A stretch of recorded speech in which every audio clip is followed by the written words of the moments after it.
So to recap, everything that needs to be forgiven, what needs to be forgiven is pain. Pain is the object or the core of what needs to be forgiven. The delivery method of the pain is relative to the greatest source of longing and separation.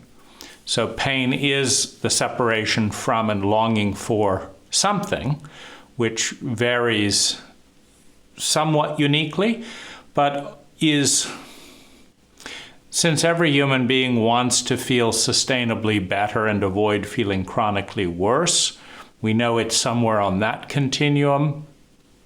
Since the work of Abraham Maslow indicates that every human being has innate needs in a hierarchy of human needs, we know it certainly is likely to be very painful for a human being to A, not survive, B, not be secure in that survival, 3, be devoid of love and belonging, C, have a large gap between one's ideals and who one is, and thus have no self-esteem, D, lack the opportunity and awareness to develop one's personal talents and gifts, E, bring those out abundantly into the world, and F, have a role in something transcendent, something bigger than ourselves. So to be devoid of those needs is going to be certainly a high source of pain. We can also measure pain. So you have the intensity of the pain, or the amplitude of the pain. That's how big the gap is between what is desired and what is longed for. We have the duration of the pain. That's how long the pain lasts for. And then we have the width of the pain. Like, is there pain at that intensity in every area of life? Your fingers are being pulled apart, your finances are being drained, your community is shunning you, your opportunities to develop your gifts are being withdrawn. Your mind is being bombarded with insanity and is fragmenting. You get the picture. So you have the width of the pain, you have the duration of the pain, you have the amplitude of the pain. And you have the delivery mechanism for the pain. A letter, an advertisement, a spam, etc. So you have the delivery, and then you have the source of the pain, which can be natural, an earthquake, a tsunami, or it can be personal from a person. A person chose to do this or chose not to do that. And within the personal category, you have unintentional pain and intentional pain that you're delivering. And you have, freedom or not freedom. So, we tend to be a little bit more understanding and empathetic of pain that is kind of the equivalent of someone banged into me and then I banged into you, meaning I was going to pay your rent, but the person who owes me money and I got a bounced check. So I got hit, then I hit you, then, that type of situation tends to be something that we can empathize with more than I could have easily stopped your bankruptcy from happening. I just didn't feel like it because I wanted to see you suffer. So we have a range of, helplessness and powerlessness, a range of intent or not intent, and also a range of rationality or irrational. When someone says, I really care about you, I really, really care about you, but I can't be bothered to fix my car. I drive it despite knowing it's not safe. I drive above the speed limit. I drink and drive. And, well, you happen to get hit, but I really, really, really care about it. You have a little bit more insanity, involved there, because, caring for another person and their safety might begin by taking an Uber rather than driving drunk above the speed limit in a reckless car that's not well maintained. There's no care at any step of that process. And so, then you're asked, to carry the insanity of the perpetrator so that they can feel better. I'd like to feel like I care, but in fact, I couldn't be bothered to take any of these steps. And so I'd like credit for caring without actually taking the steps to care. And then we know on the recipient side that anyone who receives pain at a certain dose gradually dehumanizes, shuts down and gets into survival mode in the reptilian brain because pain at high doses is fatal. So pain at a high enough dose will kill every living pattern by breaking its coherence. An identity is a pattern of thinking, feeling, speaking, doing, and being.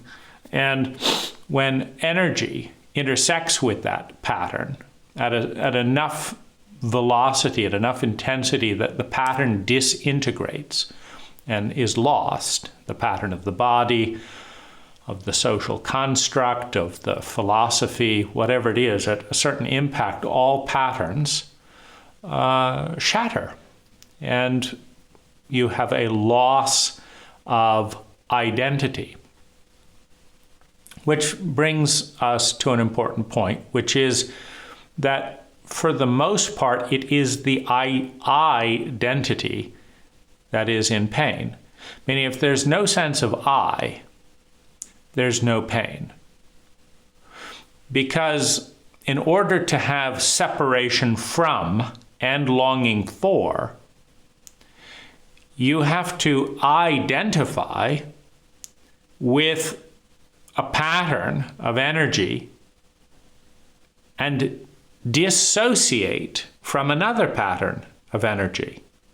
You have to identify with I'm here and I long to be there, but I'm not there because that's not me. In other words, without the ego structure, which is always founded on an identity, you don't have any separation. When you identify with the entire field, for example, if you identify with death and you're dead, there's no separation from and longing for. If you identify with that thing that you feel separate from, you don't feel separate from. So in order to experience pain, it is the I in the identity that is experiencing the pain. That's the ego structure. And the separation is in the form that all ego structures, all identities, are defined primarily by what they are not. Because if I identify with the land, with the floor, with the sky, with the sun, with you, with you, with you, with everything, if I identify with everything and everyone throughout time, it's pretty hard to have, one, a sense of separate self, and two, a sense of separation which is the separation of the separate self from all that has been dissociated from in order to form the I-identity. This is me. Okay, what isn't me? Well, 99.99999% of all that isn't me. This is me. 99.999% is not me. And it's not me. That's not me, that's not me, that's not me. Most of what is not me. Now, this tiny little thing that remains is me. That's the identity. And we say that this is me. And so when this part changes, particularly traumatically, a traumatic change is a large pattern of energy hitting the identity and threatening the coherence of the identity. I am big energy hits.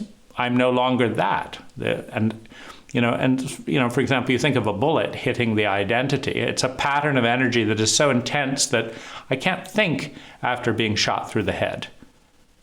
I can't feel. The identity is shattered in a moment by that pattern of energy. Now, if I identify with the bullet, if I identify with the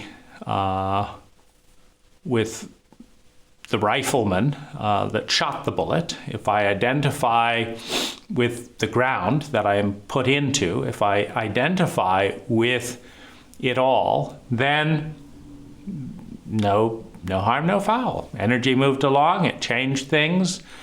Now new energy is there. I'm no longer in my house, there will be a new person in my house. And if not, nature will come and grow through my house, and there will be life. There will be energy one way or another. There will be life. But if I am this thing and I'm not any of those things, then anything that threatens that identity is frightening, because then I will be separate from myself, from my identity. I am this, but I'm separate from that. I am a healthy, fit person. You broke my legs. Now I'm separate from that identity. So there's pain. At a certain point in that pain, we have an unbearability, an inability for the identity to digest the pain. And so we have a stuck identity, an arrested identity. And this is where traumatic regression occurs. So trauma is when the giants around a child, the parents, the system, do not attune to the size, to the energy pattern of the infant, of the child. They do not attune to it. Instead, they demand that the infant, the child, attunes to the system, to the giant, to the cult. And it's too big of a rift. It's too big of a shock. There's a terrifying shatter in the identity of the child, the infant. There's a terrifying pain. At some point, it gets too big and the child dissociates. That energy moves off the body, dissociates, and the development of that identity that was traumatized is arrested. And it freezes because it cannot be digested. It's similar to, eating. You can eat a grape, and you can eat a grape. But if you're given a 1,000-pound grape and told, eat it, you weigh 150 pounds, you can't digest it. If you try to stuff a grape into a 150-pound body and the grape weighs 1,000 pounds, the body will tear apart and the identity will be lost. So,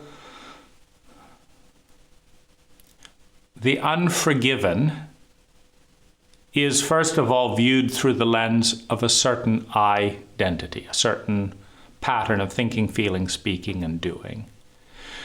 And identities have different capacities.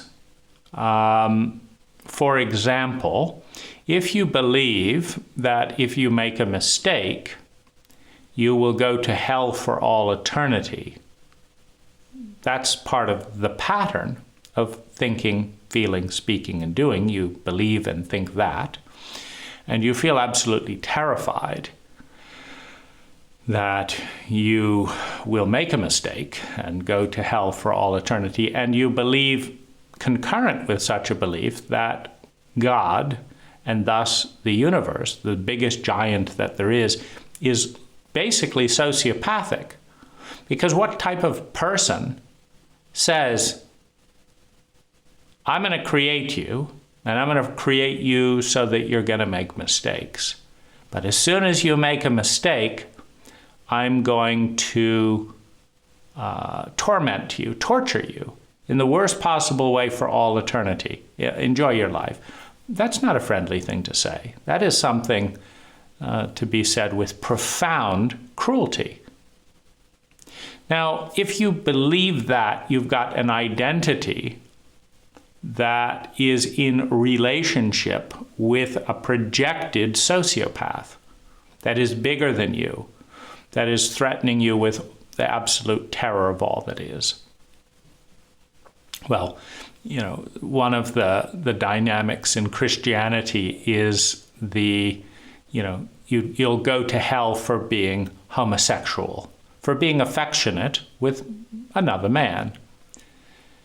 Well, you look at the formation of an identity. So if your parents have a small identity, by small identity, what I mean is they're frightened of a sociopathic, all-powerful creator who doesn't like affection between men. It's no freedom of choice in God's world. It's too much to ask for, the creator of all things, including homosexual, too much to ask. In other words, does God love himself? Because man is created in God's image, and of course they're both chauvinists, but man is created in God's image. And so if God doesn't like some part of man, God doesn't like some part of himself, is it too much to ask for a God to love themselves and accept all of themselves? Well, in Christianity, it is too much to ask that. And in many traumatized homes with PTSD, it is enormously unacceptable. It is too much to ask a father with PTSD to love all of himself. That father's in enormous amount of pain with no competency to deal with it, and a cult that tells him he's bad, which adds to his pain, and he still can't deal with it, and it's absolutely horrific. So, dad cannot love all of himself. So if he cannot love himself,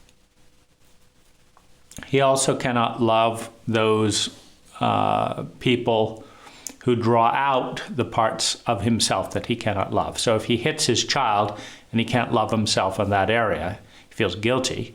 He's also going to be angry at the child for being there, for being the one that evoked what he can't love in himself. And this is where the vicious circle of abuse can get in, because then you want to hit the child again because you made me hit you, and I don't like myself when I hit you, and now I like myself less, so I hate you more, and I'm emotionally illiterate, and so I've got to hit you because that's what I do with feelings I don't know what to do with. And so you have this whole dynamic. And so for something to be unforgiven, it has to produce a certain amount of pain in the identity of the witness. If the witness is not there, it doesn't produce the pain. It has to be in an identity a pattern of thinking, feeling, speaking, doing, and being that witnesses it.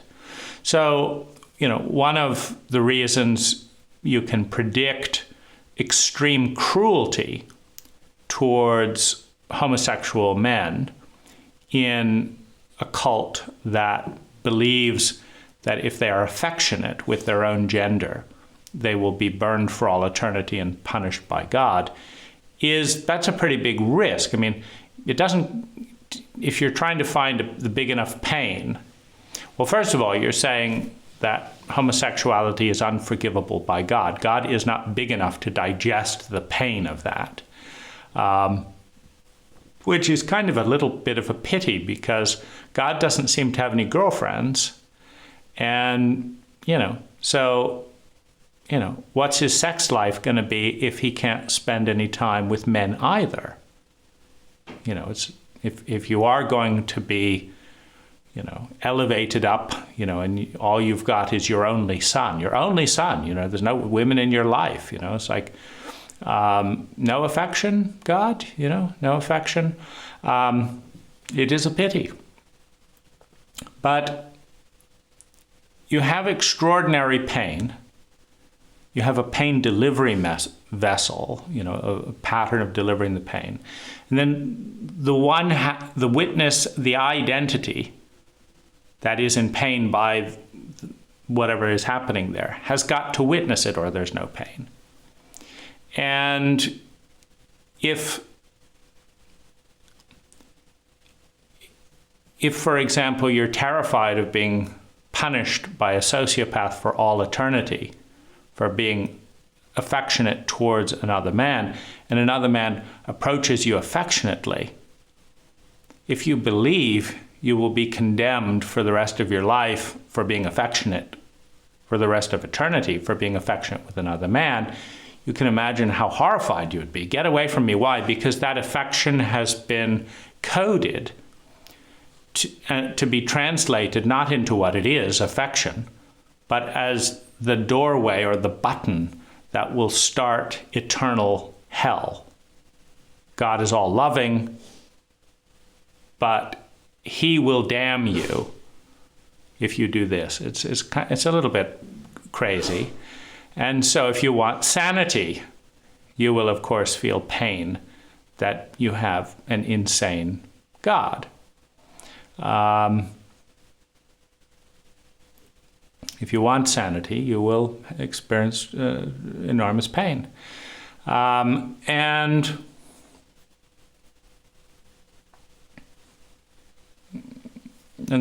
there you have it. So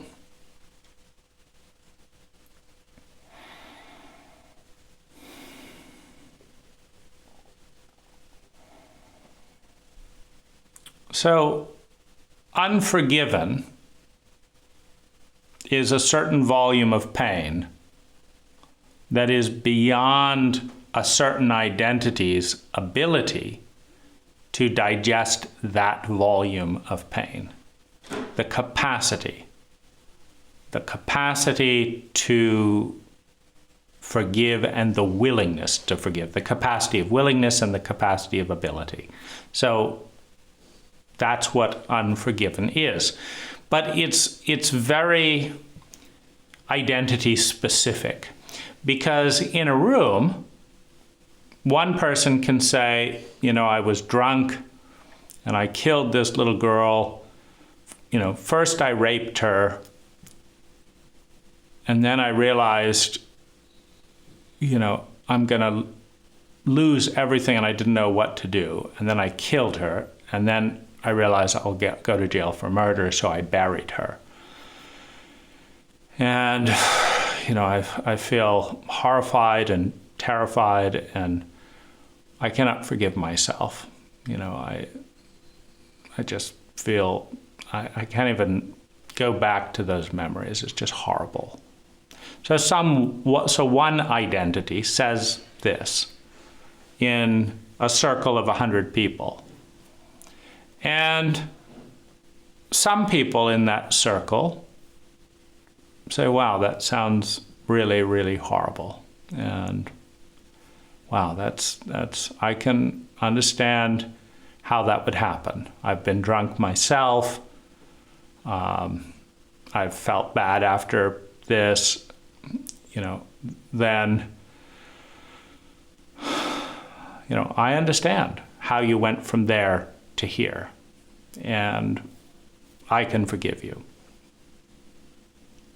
Now, that's going to be someone who either has a particularly high pain tolerance, or or the pain is not that personal or relevant because that's somebody else's child, meaning the same person who can say, I get that, I understand that, could not get it if that was their little girl who was raped and murdered and buried. And so, there's other things, maybe something, because it's all about the pain threshold. Meaning if you're in love and you've just had a great orgasm and a delicious meal, you can receive the exact same painful news, and it may have 40% as much impact as hearing the same bit of news after learning that you were going to go bankrupt, after being left by your girlfriend that day. In other words, a given identity has an ability to process a certain amount of pain at a given point before that pain reaches a threshold that is unforgivable for that identity. It's similar in that sense to a bank account. When does a bank account go bankrupt? Well, there's $100 million in the bank account. Okay? You get a $50 million bill. Then there's another $20 million deposit. So now there's $70 million in the bank account. You get another $50 million bill. There's no deposits. Now there's $20 million in the bank account. There's a $3 million deposit, another $10 million deposit. Now there's $7 million in the account. Now, if you get a new $20 million deposit before the next $10 million hits, you have replenished the account. You don't go under. Now, the same is similarly true with pain. Your daughter died on the 11th. You got an IRS audit on the 15th. Your wife told you it was all your fault and she was leaving you on the 18th. And that's the time when, a drunken person comes up and says, you son of a bitch, and starts harassing you. You see, that last bit that puts you over the edge of undigestible pain becomes the unforgivable equation, or it could be the entirety. So I don't forgive anyone who's part of that equation. My wife shouldn't have left me right after I lost my daughter. I shouldn't have lost my daughter. The IRS should have some decency and say, is this a good time to ruin your life? After all, I do pay their salaries. This drunken fuck should have picked someone else to harass if he didn't want to be shot. And so at a certain pain point, you pull out a gun and you shoot the last point in pain. Peace. The fucking drunk has stopped harassing me. Now I can go back to my level of pain. Oh no, I can't, because now I'm a murderer in a cult where I'm going to be viewed as the villain here. Now, what is the villain here? There's a lot of different sources that allow that amount of pain to be delivered in 1 week to one amount to to one person, number one, and simultaneously create and sustain high levels of emotional illiteracy. So the entire cult has to agree, let's not teach this man a single thing about his feelings, number one. Let's make his pain higher by shaming him for his feelings, number two. Let's have no app and no support for people who are just, let's not do something intelligent. Like we could say, hey, I'll be your next president, America, and what I'm going to do is focus on support and response apps. Everyone's going to share how they're feeling on a weekly basis, and when anyone gets into the red, they'll click crisis and we'll guide you through how to do this. And so we'll have less crime, we'll have less devastation, less suicide, less addiction. And that's what we're going to do. And we could have a cult where people said, that's the most intelligent thing I've heard. I'm voting for that. We could do that. And that would have precluded that man being in 9 out of 10 pain. And it might have precluded the drunk. And it might have led to more sensitivity and a wife leaving him right after losing his daughter. And it might have triggered some emergency support from neighbors if the app alerted the neighbors, we're in crisis in this household. We need love and support. We need it in the next 48 hours. We need it now. We're losing the patient. We need a blood transfusion now, not next week. Not, oh, I didn't know the patient dead. We need it now. So we could do that, but we don't, do we? We gang up on this victim of a psychologically illiterate cult and say, how could you murder this? And then while he's unable to grieve for his daughter and enraged at his wife and this and that and the other, we have an attorney come over that tells him not to tell the truth and not to express his feelings because it won't do well in court, because the court is so fucked up with emotionally illiterate judges and attorneys that he will be punished for sharing his feelings. Now, we could all, if someone's going to be whipped for that, the entire country could take a whip, one whiplash for setting this guy up to fail. And then we'd say, why don't we just do one of those apps and become emotionally literate as a cult? Why don't you? Do it. Now, let's just blame this guy and tell him, even if we fucked you over, even if we didn't teach you a single thing about emotions in school, even if we shamed you for having feelings, even if we told you you weren't a real man if you broke down and cried, even though we didn't teach your wife not to abandon a husband in the middle of this, even though we didn't teach drunken people about trauma, even though we didn't teach any of the drunk person's friends about trauma, even though we traumatized this drunk at 5 years old, at 7 years old, and is 8 years old, even though we completely set you up to fail statistically and we knew it and did nothing. We don't want to admit our mistake. We're a fucked up cult, but that doesn't make us feel good. So we're going to blame you. If your pain wasn't high enough, here's some more. And we're going to be righteous on the outside. The law has caught the perpetrator. You dumb fucks. What fucking cowards. No ownership? You're not going to write your congressman at least? Could we have some emotional literacy for the next round of boys? Nah. You're not going to tell your daughter not to show contempt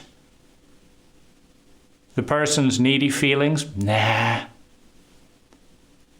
Let's just carry on being absolutely, completely fucked up and then blame the person in the most pain.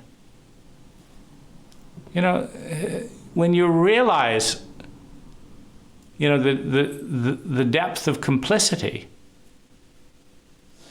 in any cult that is this cruel, it's a lot of pain to realize this cult wants this. This cult doesn't want to think, doesn't want to feel, and doesn't want to admit there's any problems with that. This cult is in denial.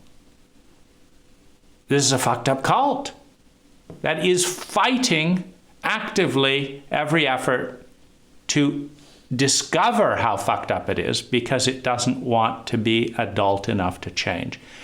You know, and of course, then you can get angry at the cult. You fucking cult.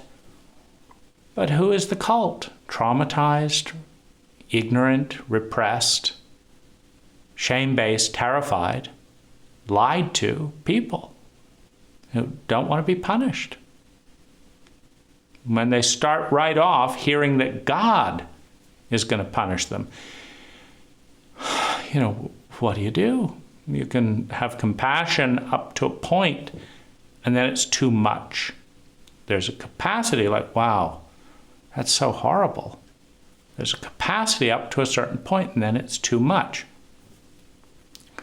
So forgiveness occurs when well-being and pain can keep, or well-being and joy and stuff can keep up with the pain so that you don't reach the overload. This is the same thing as, you know, a pressure tank, a water tank.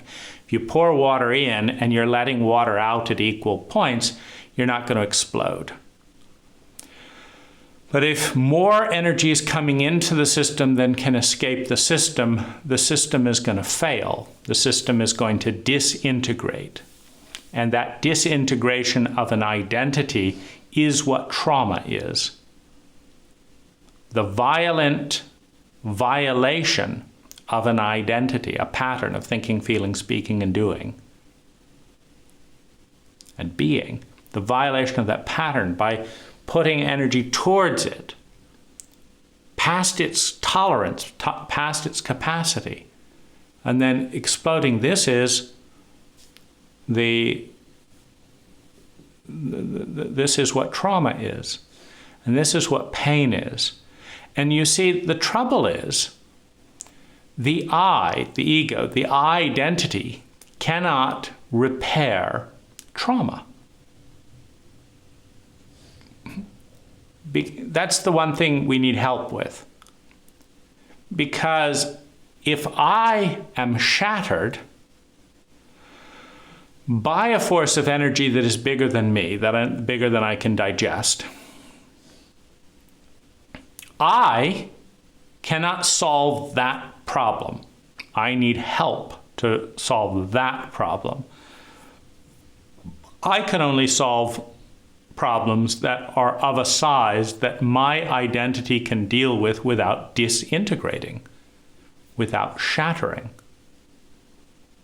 And this is, of course, the problem with the dogma of the individual that pervades the Western cult, because we regularly load up individuals with more energy than they can deal with, which drives them to addiction, which drives them to compulsion, which drives them to unconsciously unloading that energy onto someone who cannot stop them from doing it, which is often children, animals, weaker people, women.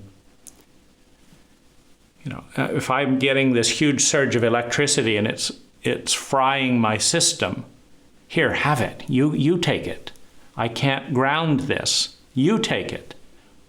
And it's not a very carefully thought out plan if this energy is given without notice at high volume. Where do you put it? You've got to discharge it some way. You know, you have all kinds of statistics where it is most likely the person who has been harmed in a certain way that harms someone else in the same way. You've got to have time. You've got to have time to be able to discharge that. You've got to have time to be able to discharge that energy. And, you know, because the wound, the pattern of violation leaves an imprint, and in some ways is identified with. Because if your identity gets shattered and your ego is looking to identify with something, it will identify with the wound or with the perpetrator, because the perpetrator didn't get shattered. The victim did. The victim identity got shattered. Here I was going along. Next thing I knew, I woke up and I was completely and utterly helpless. I couldn't re-enter that identity. It was too shattered. It was too broken, too frightening. I couldn't go there. But I could identify with the perpetrator because that identity was not shattered. So now I identify with the perpetrator, and I become a perpetrator. It's clearly a superior identity from a survival and security point of view, because the perpetrator is surviving and the victim isn't. So the loss of innocence is traded for superior mass, and the art of perpetration is transferred from one person to another through one pattern of energy that was shattered, becoming a new pattern of thinking, feeling, speaking, doing, and being. That is the new me. I needed something to stop the devastating unknown and the devastating chaos. I reached for something really solid. And the intensity of hatred directed at me felt solid. I understood it. It's simple, it's clear, it's intense. I am the one who hates this part of myself and is afraid of it and attacks it. And I am the one who survived. So this is the movement of the evolution of identity over time. And obviously we see intergenerational abuse patterns when a traumatically and psychologically illiterate cult just does nothing to bring these things to public awareness. And we see healing and return to grace, etc., in cults where these things are dealt with.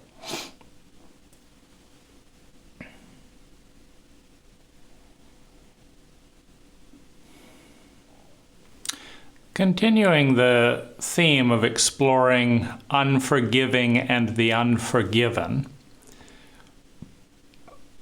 I guess one of the most difficult things is the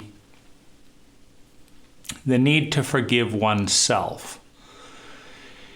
And a lot of this ties into age, the inner age, because a child that is not forgiven by the parent, by the protector, by the provider, cannot forgive themselves. An adolescent that is not forgiven by the provider, the protector, cannot forgive themselves. A child whose needs are not met, survival, security, love and belonging, outside validation, self-esteem, developing their gifts, bringing value out into the world, but particularly that need for security of survival, love and belonging. When a child is traumatized by the protector and provider, the child cannot forgive themselves.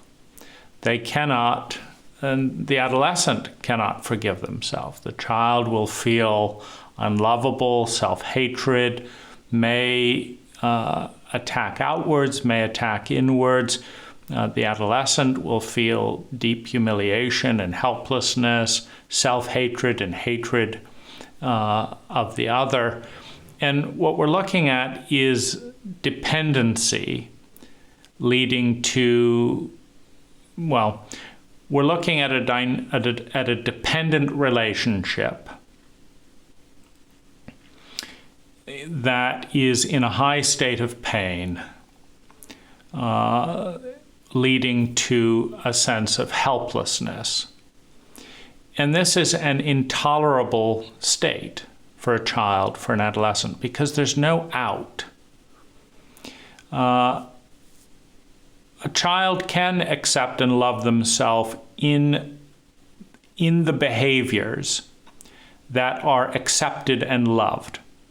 when an adult loves enough to care, cares enough to take time, takes enough time to see, sees enough to understand, understands enough to empathize, empathizes enough to attune, to respond, responds enough to succeed at supporting, at facilitating the need of that child for survival, security, love and belonging, self-esteem, the development of gifts, bringing those gifts valuably out into the world and becoming part of something bigger than themselves, the larger community.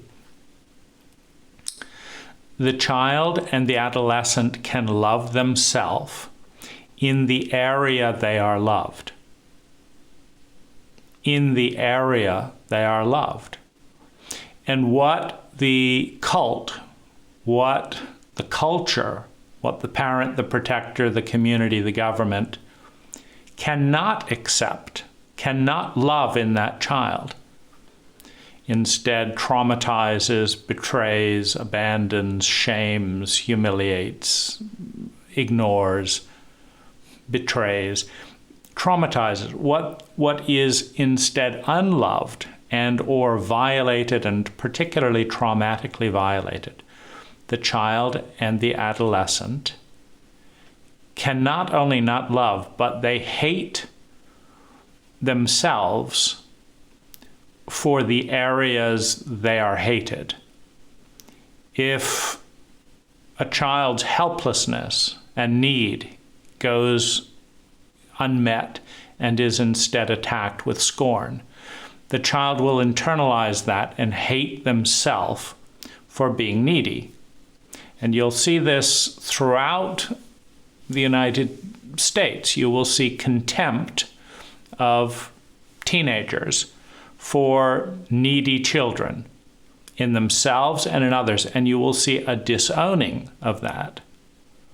Because in a parentally illiterate cult, in a psychologically illiterate cult, in a traumatically illiterate cult, in a cult that knows how to abuse its children but not how to heal the abuse, every child that needs love in those areas is instead traumatized in specific areas. And in those areas they are traumatized, they cannot do what no adult, what no grown-up, what no giant around them can do. And this is, I think, a reasonable assumption. To ask a 6-year-old, here, all of these grown-ups, maybe none of them adults, but all of these giants in your world that have so many resources that you don't have, so many skills you don't have, they can't love this part of themselves, and therefore they cannot love this part in you. Why don't you give it a go? You're only 6 years old. Why don't you figure out how to do what these giants with 30, 40, 50 years of experience in this cult still cannot do? Why don't you love yourself better than your parents love themselves in the area that they are abusing you? And of course, it's absurd. I mean, children do get shamed for this type of thing because that is abuse. And that's the kind of abuse that one would expect in a psychologically illiterate, traumatized cult where you have grown children. You have children in grown bodies, but you don't actually have adults. You just have an intergenerational abuse system that saw that certain parts of the psyche didn't grow up because the grandparents did not know how to take care of that part of themselves. They didn't know how to take care of it in their children because those children were traumatized by that and did not mature in that area and could not do it for their children. In this situation where there is a deficit in competency, the child has to either confront the inadequacy of parents, which if they are already inadequate to love themselves enough to love their children in that area, the area of need, the area of sensitivity, the area of femininity, the area of deep hurt, the area of terror or trauma, the area of loneliness. Because if a child looks and says, I'm lonely, and there's a competent adult that says, tell me about it. I'm competent enough to have anticipated this question. Meaning, if you're in a cult that creates massive amounts of fear, trauma, isolation, and loneliness, if you're in a cult that creates large volumes of these energy signatures, and your child is honest, you will anticipate this question. I feel lonely. Of course you do, son. Of course you do. You feel lonely probably because this, and this. Yeah, I feel lonely. And I feel loneliness too. And here's how we're going to respond to it. You see, you feel lonely because so-and-so did this, and you tried to do this, and nobody wants to see this part of you. Nobody wants to talk to this part of you. No one wants to love this part of you at school. Of course you feel lonely. It's a part of you, and nobody wants to love or welcome that part of you. You feel lonely. So, here are some of the things we can do about that loneliness. We can talk about it here. Maybe you and I can have a talk with the teachers. Maybe we can do this. Maybe we can do that. But in a cult where the child says they feel lonely, and the grown-up, not the adult, the grown-up says, don't be a sissy, don't be a wimp. We don't talk about those types of things in this family. The grown-up is just saying, I have no effective solution for an obvious problem that's been going on for centuries. I don't have a solution. I don't know where to send you to have a solution. So I'm going to do what was done to me when I tried to give this same problem to my dad, to the people in my world when I was growing up. And they shamed me, and they criticized me, and let me know in no uncertain terms that this part of me was not welcome. And if I wanted to be welcome, I would have to ostracize this lonely part of myself and pretend it didn't exist and pretend it wasn't a part of me.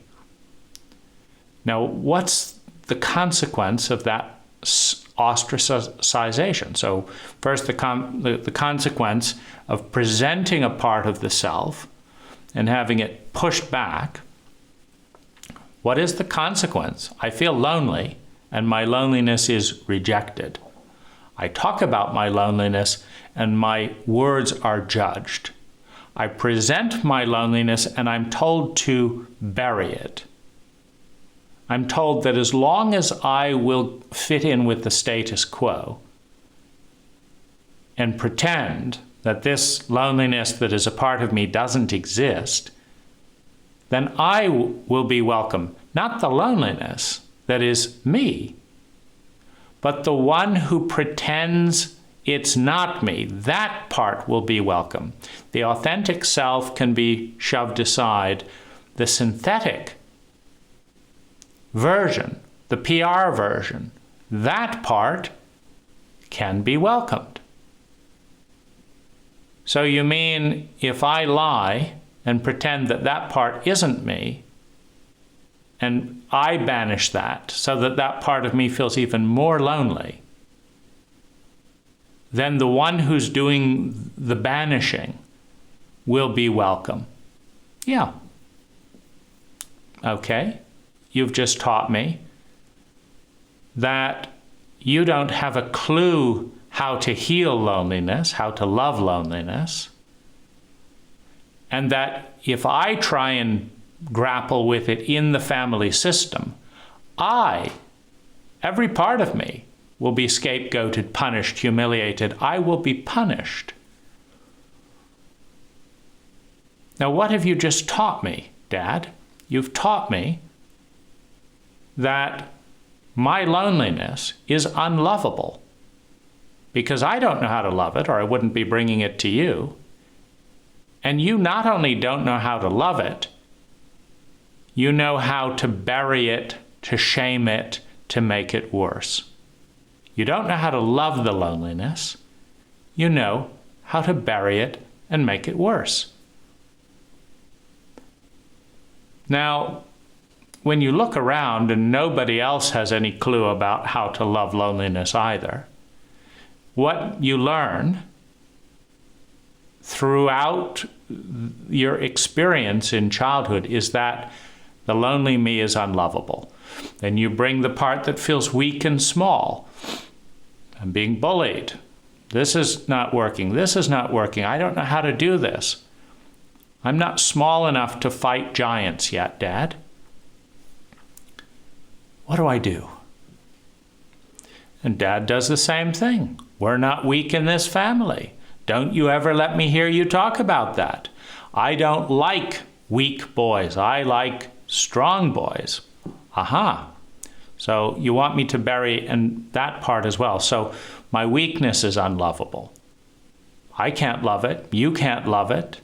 You won't love me if I love it, because to love it is to own it and bring it as part of myself into the equation, to say this is a part of me and I accept this part of me. I love this part of me, my loneliness, my weakness, my fear, enough to care. I care enough to take time to talk about it. But you do not love my loneliness enough to care, other than that you care that it be buried. So the child at this point could say, you know, Dad, you're really fucked up. It's a shame that you could not bring your fear, your hurt, your loneliness to your dad when you were 6 years old. Because it would mean a lot to me, and it probably would have meant a lot to you too. But you couldn't do that to your dad. He would have hit you. He would have shamed you. He would have had a rage attack. Maybe he'd have left the family. Maybe he'd have punished you for years. See, your dad couldn't love you when you were scared, small, lonely. And so you learned to bury it, not to confront your father and his inability to love himself. Because there's a correlation. What dad cannot love in a 6-year-old, he cannot love in his own inner 6-year-old. What dad says to his own inner 6-year-old, he says to his son. We don't talk that way. Get out of here. I don't want to see this. I hate my weakness. I hate my fear. What dad does to parts of his own being, his own psyche, he does to his son. What he says to his own psyche, he says to his son. We don't talk about that here. Aha, this part of me is taboo. That's not love. I taboo you is not I love you. Love is about openness. It's about empathy. It's about acceptance. I make you taboo. We don't get to talk about you. You know, this is banishment, which is, of course, exactly why part of the psyche feels lonely in the first place, is it's banished as being off cult narrative.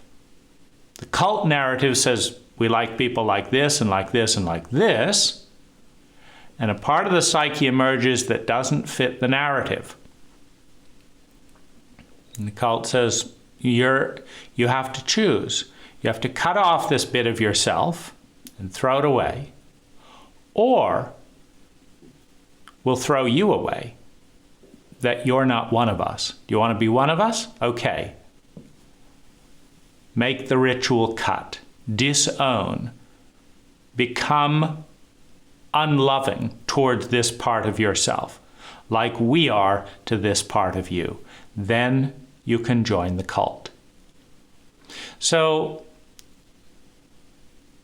the child, of course, could confront the father and say, you know, Dad, you obviously don't know how to love this part of you, and you certainly don't know how to love this part of me, and you obviously don't have anyone in your life, in the entire cult, that loved this part of you. And that's okay. You're not a perfect father. You don't know what you're doing in a variety of ways.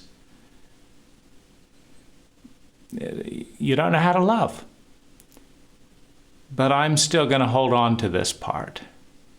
And if you don't know how to love me, and you don't know how to understand me and make this part feel welcome, then I'm going to love this part anyway. You see, insecure people, particularly within the paradigm of machismo, who need to pretend that, well, because part of what gets banished in the machismo of chauvinism is not knowing. Most of us don't know very much about a great number of things. However, that is shamed in a chauvinistic cult. What do you mean, I knew that? So the same father who could not love loneliness, neediness, helplessness, and could not be there with his child in those feelings. The same father who could not love his own need and his son's need. Well, that father probably cannot love the part of him that does not know, that is incompetent. Not a very good father. And so the question is, how does a shame-based, a father that shames himself for what's bad and has already cut off large sections of his psyche because his father cut them off and demanded that they be pushed aside and buried, how does that father deal with the fact that his son recognizes his incompetence? You see, many fathers fly into a rage, hate their children, because they hate themselves for not knowing, for being incompetent. And so the child is in a dependent relationship.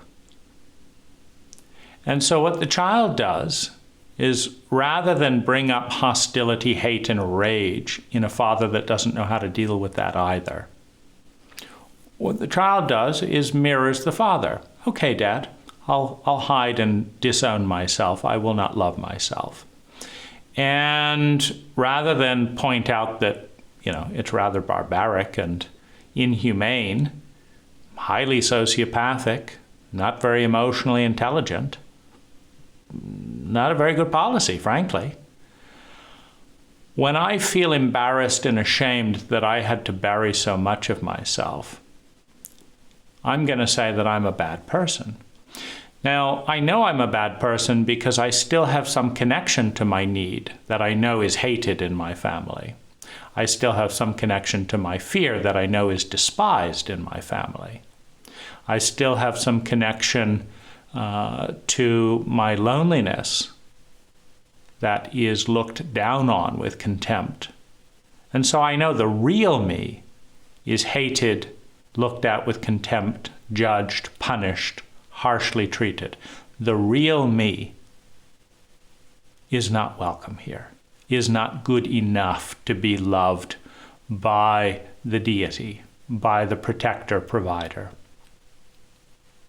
So the child learns, I'm not good enough.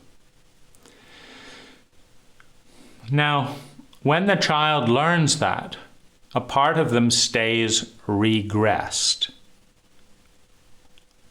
Because to move from sympathy and then to antipathy, etc., there has to be ownership. And there has to be love. So part of me feels I am unlovable because no matter, even though Dad wants me to disown these parts completely, they still come in at 2 a.m. No one would really love me if I revealed who I am. Because who I am includes these parts that have zero space in the cult. So I learn unlovability, and I take on the unlovability of a cult that is unable to love. Because what we're really dealing with is an inability to love. We're not talking about unlovability. Loneliness is totally lovable. Need is totally lovable. Helplessness is totally lovable. Fear, terror, trauma, greed, jealousy, every one of these feelings and the behaviors that come out of them are lovable by an adult capable of loving, with enough competence to get the job done. It's just that the child is surrounded by grown-ups who are not adults, who are unable to get the job done, and are unable to contemplate the reality of their incompetence in a shame-based cult where they don't want to admit that they don't know, where they don't want to be punished for their incompetence. So the child takes on all of the shame and inadequacy that the protector provider cannot deal with. The child takes on, so that the protector provider will not feel bad, so that the protector provider will protect them and will provide for them. Because if the protector provider feels bad, they will instead punish, disown, blame the child. You see, and with enough pain, with enough trauma, with enough attack, in a dynamic of force that guarantees the parent will win, the child will eventually take on, okay, all of your inadequacy, I will hold it for you. Because you're too small to hold it. You're too small to admit that you're small. Because it would be somewhat adult for a parent to say, you know, you deserve to have your loneliness heard and held. I just don't know how to do it. You deserve to be loved here. I just don't know how to love this part of myself, let alone in you. You deserve to have a role model that is a real adult. It's just that I'm not an adult. I'm an iterative copy of an abuse pattern that my parents didn't know how to deal with, because we live in a cult that is profoundly psychologically illiterate. And in that dynamic, I don't know how to deal with it. And I'm sorry. I'm sorry. It's not your fault. You see, when the child sees the unhappiness, the misery of that state, you know, the father looks down maybe, you know, it's like, I'm really not that great of a father. I'm sorry. You know, the child wants to comfort Dad. Oh, it's okay, Dad. Don't worry about it. I'm sure it's my fault. And Dad perks up a little bit. Really? Really? I'm a great dad? Yes, Dad, you're a great dad. Oh, I don't have to drink so much. Because a child parent doesn't know what to do. They can beat themselves up, they can be ashamed, they can run away from the problem, but they're not adults. They desperately need from the child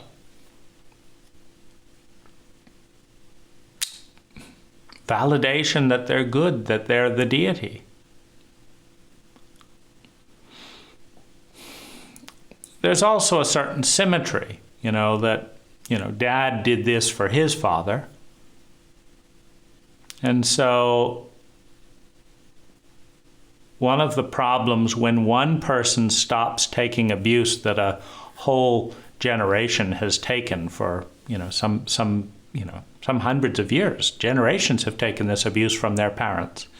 And one person gives it back to their parents and says, no, there's nothing wrong with my loneliness. This is a lonely-inducing cult.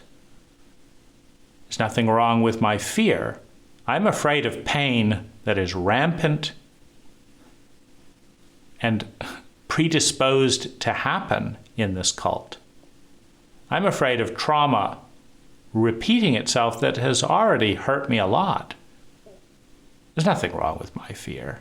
And the fact that you can't love it in yourself and in me is tremendously frustrating and enraging because I can't love it. I need a role model. I need someone fucking adult who can be here with, and you don't even have it together. You say you're doing this for me. You rush off. You're not with my feelings. You don't teach me this. You say this is all for me. We don't need a second house. We don't need 3 cars. We need one competent adult. No, I'm going to rush off again and make more money for the family and abandon you. I don't need that. I need an adult. I need a friend who doesn't model dissociation in order to survive in an abuse cult. Well, then the question is, why you? Why do you get to tell the truth? Why is it that your anger, that your truth, that your loneliness gets dealt with? Mine never got dealt with. Shut up and eat your food. Because the thought is, well, if his loneliness, a 6-year-old's loneliness is valuable, why isn't mine? Why am I running away from my loneliness, lying to my wife, pretending nothing's going on? Why am I running so far from loneliness when my 6-year-old isn't running from his? It creates dissonance. It takes the father into the unknown. He begins to grasp the full extent of his psychological illiteracy. Why do you get to do this, son? I didn't get to do this with my dad. My dad hit me. Maybe I should hit you. Who do you think you are? Confusing me. What's going on here?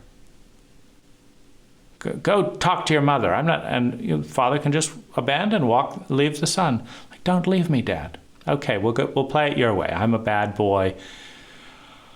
I'll pretend that these parts aren't okay. Then let's play ball. Let's do the routine that fathers and sons do. So we've all walked away from parts of ourself that no one in our cult would love, that no one in our cult could love at their current state of competency. And rather than calling a spade because that would be too upsetting to the child parents who don't want to admit that they're child parents, that we take it on and pretend that we're unlovable rather than telling the truth that you do not know how to love. Now, this is no different in a spousal relationship. My wife will talk about loving me in this and that way, and I realize she doesn't have a clue what love for me is at that time. And I'll raise a finger. Hello, hello, hello, hello. This would be nourishing to me right now. This would be loving to me right now. But you haven't even asked that. You're not listening to this. You don't know how to love this part of me in this way or that way, because you don't know how to love this part of yourself. You know how to do the thing that feels good to you and that makes you happy. And so you feel a nice warm feeling to me when you're doing that. But you don't have any idea of how that makes me feel or what it is that I want. What love would look like to me as someone giving this love to me, as opposed to doing whatever they want and feeling good about it. And I enjoy your happiness about doing what you like to do in the way that you like to do, regardless of what's interesting to me. I enjoy your happiness. You're having a good time. This is your love language. You like to do this, but I like to do this. I've told you that, but you've forgotten it. I've pointed out that you're not doing that, but you've ignored that and forgotten that. You're doing what you want to do in this area. And that makes you happy. And I enjoy seeing that. But that's not loving me. If anything, that's me holding space for you to be happy in the way that makes you happy. But you're not doing that in return. And if anyone else tries to love me in the way that makes me happy, you feel possessive and angry and jealous and scared because maybe your source of comfort, etc., might go away. But that's not loving me. That's doing what's comfortable and makes you feel comfortable. There's nothing wrong with that. But that's a conversation that many women will walk away from. I've had other lovers in that moment. They'll just, no, I don't want to, I'm going to do what I want to do in the way that I want to do it, and we're going to call that love. Now, if that doesn't work for you, I'm out of here.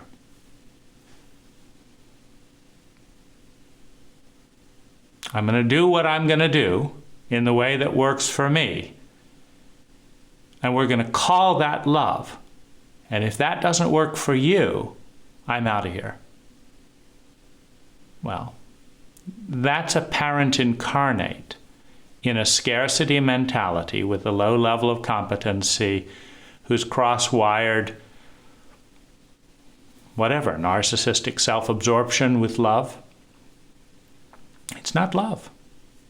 It's not adult love, I should say. It can be child love and adolescent love. I need you for this and this and this, and if you meet my needs, I love you. And I love myself if my needs are being met. But if you don't meet my needs, I hate myself and I hate you, and it's all about me. Or I lust after you, and I enjoy it if my lust is met, and if I possess you and do this and that. But if you don't, if you don't be only with me and in this way and in that way and do this, then I feel ugly and dirty, and I hate myself and I hate you, and I'm out of here. Adolescent love. But adult love is actually, you begin by learning the other person's love language. What makes you feel loved? Oh, well, I can do this and this well. I'd love to love you in this way. I can't do this and this well. Let's help you find someone else who can love you in that way. How are they doing? You feel loved by them? Isn't that wonderful? I'm so happy for you. You're being loved. It's wonderful. I'll love you in this way, and this other person can love you in this way, and this other person can love you in this way. And now I can see you're glowing. I'm so happy for you. How is it? And how am I doing today in terms of, do you feel loved by me or hurt by me, etc.? This is an adult in an abundance paradigm that has the competency to love. We have very few of those. And we have very low level of competency to distinguish one from the other. And most of the children and adolescents in grown bodies certainly cannot tell the difference between whether they're being loving or not. And so you have this crisis. And the parts that have never been loved on the outside and have been disowned and buried on the inside to protect the incompetence, the reputation of the abuser, the parent, the therapist, that part is in enormous pain, number one. That part cannot love itself because it looks at itself and says, the rest of the psyche wouldn't love me. I'm not even welcome into consciousness. Soon as I start to say, hey, I'm still needy and scared because no one has ever met this need, the psyche says, get out of here. Get away. You're going to ruin my rep. Get out of here. Get away. Oh no, I don't have any needs. I'm fine. I'm wonderful. Trying to perform good enough for the capacity of an unloving person to accept, because it doesn't threaten the inadequacy, this, that, and the other of the other.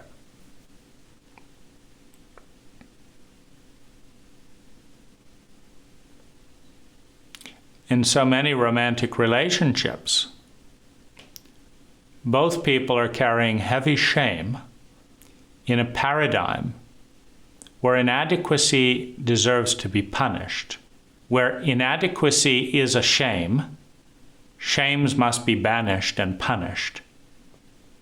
And so you look at the other person and you think, I'm not going to be good enough.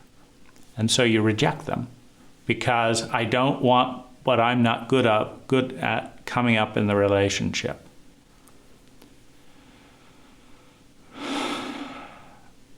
I don't want my inadequacy to be visible, and you're going to bring it up, so I'm going to get out of here. This other person is going to let me be adequate, meaning I'm no more adequate at loving this or loving that or being able to say this or anything than anyone else. It's just that's not expected, or we've all agreed to call this bizarre reenactment of abuse wonderful soulmate love. It's a wonderful set of words. You're my soulmate. Yes.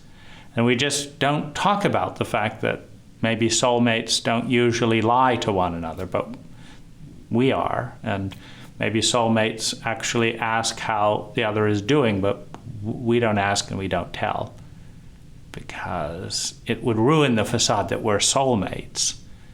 And we can love each other if we're both pretending to be soulmates. But of course, there's a lonely part in there that says, how can we be soulmates if my terror, my anger, my fear, my loneliness isn't even welcome?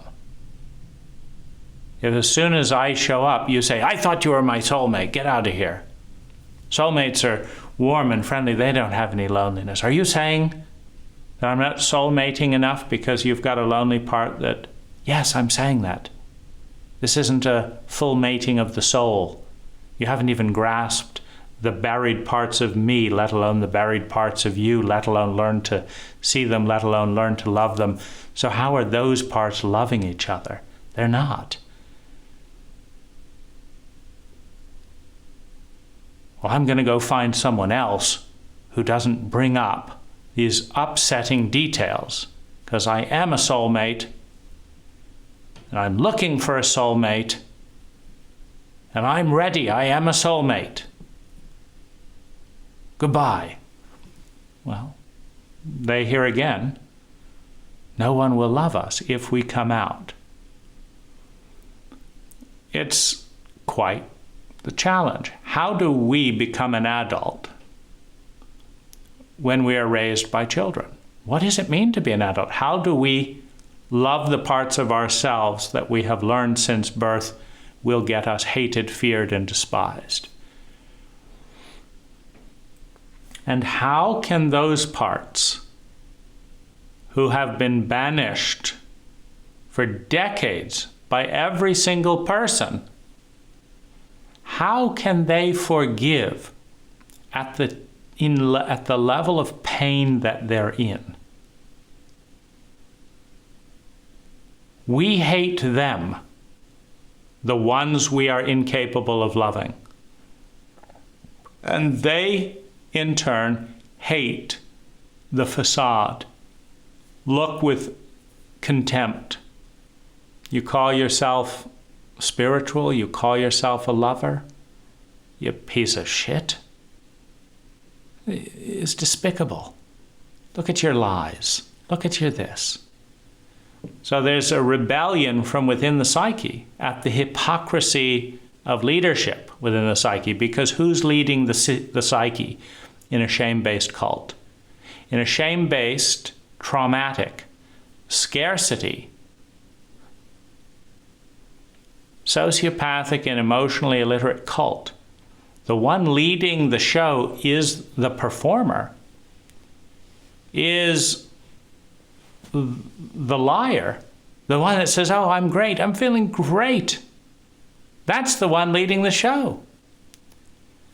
And the ones who have never been loved hear that and they say, why are you so great? If you're so great, why can't you give a little bit of love to me? If you're so great, why are you so afraid of me showing up?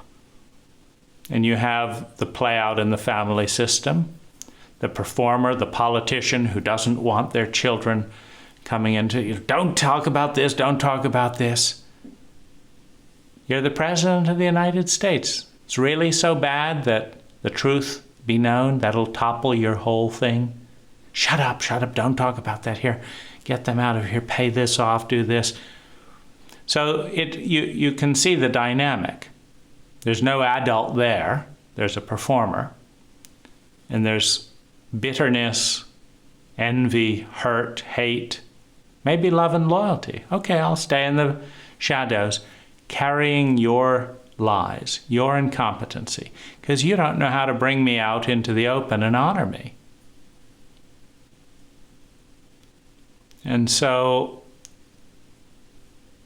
we do this in another way with politicians and power figures who always ask subordinates to take the hit for their incompetency. They look over, they make all the decisions, but then when something goes wrong, they say, I didn't know about that. I'm going to fire my Secretary of Labor. What an idiot. I chose him. I oversaw him. I approved his decisions. But he's not popular, so I'm going to fire him and blame my Secretary of Labor. Well, if the Secretary of Labor is being honest rather than politically savvy, if he's being politically savvy, he'll take the hit and be welcomed to another power structure as a good, dutiful fall guy. But if he's being honest, you fucking coward. That's not leadership. That's blame and shame the child. That's blame and shame the underling. That's pretend, that's the parent saying, you, the 6-year-old, have ruined my life. I got drunk. I didn't wear a condom. I chose to go through with it. I didn't bother learning parenting. I fucked up the relationship with your father. I became a single parent. I didn't know how to create a new partner. I'm not very good at my job. And I'm not very good at parenting. And so my life is falling apart. I'm sorry, kid. I'm just not very good at this. No. You've ruined my life. If only you hadn't been born, your father and I would have been fine, and this and that and the other, and if only this is, blame it all on the child. Because it gets too heavy. It's like the grown-up, the parent, doesn't have the competency to take responsibility, which means to respond in a way that would heal the pain. Because if they did, they'd do it. If they did, they'd do it. And their pain would go down and they could love their child. And they could love themselves. If they did, they would do it. They'd say, this job isn't a very good fit for my talents. I'm going to read a book on job recruiting and get myself another job while I'm working here. I'm not a very good parent. I'm going to study some books, and I'm also going to talk with people and things. I'm not very good at making friends. I'm going to learn about this and that and the other. I'm going to accept that I'm going to fail chronically in various ways until I get good at this. I'm going to accept that my cult is not very good at any of this. That I can't look to role models to my parents. Look what they taught me. I know absolutely nothing. And I probably shouldn't have had a child in my current state of ignorance and abusiveness, but I did. I'm going to forgive myself. I'm sorry, kid, that I'm not a great mother, and please forgive me for all of my mistakes. They're not your fault. You're going to take them on psychologically because that's what kids do. And I will blame you at times because I'm not good at doing anything else. But it is still not your fault. And in moments of sanity, I will recognize that and apologize. If you can't forgive me, understood. You're a kid. You need me. This is my job. I'm not doing it very well. And I'm going to get better. I'm going to look at this. I'm going to look at this. I'm going to read this. I'm going to do this. I'm going to get better. And it's still very painful, and it's hard to learn so much in a cult that is so ignorant. It's hard. And I'm not going to pretend that it's easy on you or me or anyone else. It's hard work in a cult that is so ignorant to learn so much in such a short period of time and learn it all backwards after being brainwashed in the wrong way. It's tough. But I'm going to respond because that's what an adult do. I'm going to forgive myself. I fucked up here, I fucked up here, I fucked up this. I get it. I'm really sorry to everyone involved, not the least of which myself. And now I'm going to do this. And now I'm going to do this. And now I'm going to do this. That's being an adult. That's responding. Now, an adult can be an adult. A child and adolescent cannot. Where does the child and adolescent get the love in order to become an adult? This is the crisis. This is the crisis of our life and of our cult and of our relationships.